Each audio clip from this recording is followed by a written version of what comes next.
साथियों, उत्तर प्रदेश के राशन विक्रेता इतने निम्न कार्य करते हैं जिन्हें देखकर कभी-कभी शर्म आने लगती है कि ऐसे लोगों की आवाज़ क्यों उठाई जाए।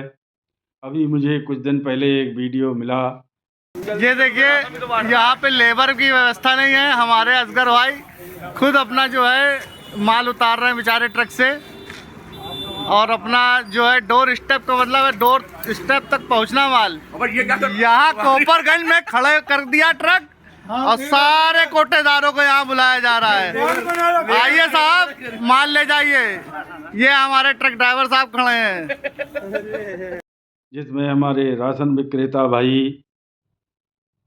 खाद्यान्न अपना ट्रक के अंदर से स्वयं उठाकर गाड़ी पर लोड कर रहे हैं, जबकि ड्राइवर आराम से खड़ा फ़ोन देख रहा है। कोई भी पल्लेदार नहीं है ट्रक के पास और ना ही कोई आसपास दुकान।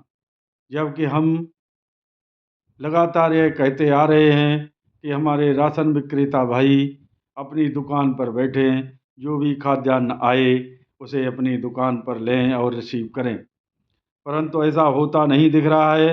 हमारे राशन विक्रेता भाई पता नहीं किस मानसिकता में जीते हैं। ऐसे 2-4 राशन विक्रेताओं की वजह से ही उत्तर प्रदेश के समस्त राशन विक्रेता परेशान हैं, क्योंकि जब आप ठेकेदार से ही अपना अधिकार नहीं मांग सकते तो फिर आप क्या कर सकते हैं। कम से कम आप अपनी दुकान पर खाद्यान्न नहीं ले सकते तो कम से कम पल्लेदारी तो मत करिए। लेकिन नहीं, बाज नहीं आएंगे। जब उनसे इस बात को पूछा जाए तो ये कहेंगे हम क्या करें, वहाँ कोई नहीं था, खाद्यान्न उठाने का दबाव बनाया जा रहा था। साथियों, ऐसा नहीं करिए।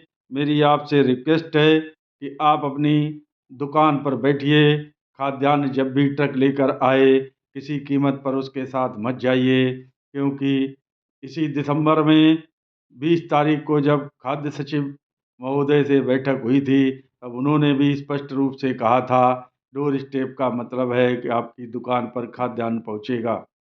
लेकिन जब आप लेने का प्रयत्न ही नहीं करेंगे तो फिर ठेकेदार को तो जो फ़ायदा होगा वो वह काम करेगा। इसलिए साथियों, आप इस व्यवस्था से लड़ने के लिए तैयार रहें और सजग हो जाएं। यदि किसी को कोई परेशानी है तो वह मुझसे बात कर सकता है। साथियों, दूसरी एक और व्यवस्था सरकार ने इस बार की है, जिससे इतनी परेशानी हो रही है राशन वितरण में, इसकी कोई सीमा नहीं।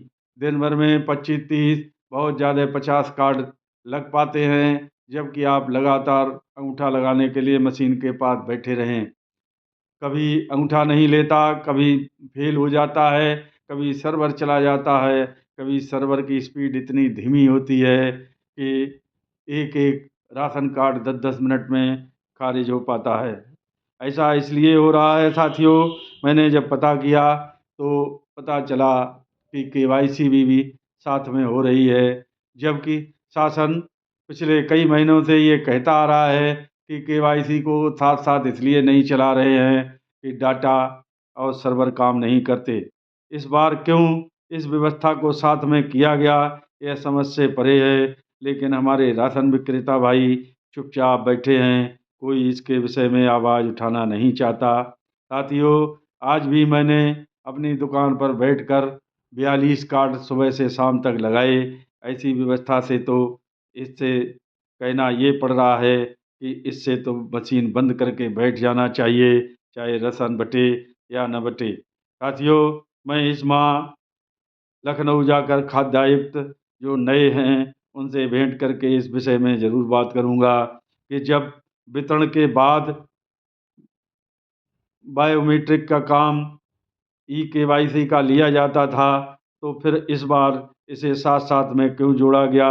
इसलिए साथियों, इसको आप अपने ज़िले स्तर से प्रार्थना पत्र देकर डीएसओ के माध्यम से आवाज़ उठाएँ और कहें कि वितरण के समय ई-केवाईसी का सर्वर चालू नहीं किया करना चाहिए, जिससे वितरण सुचारू रूप से हो सके।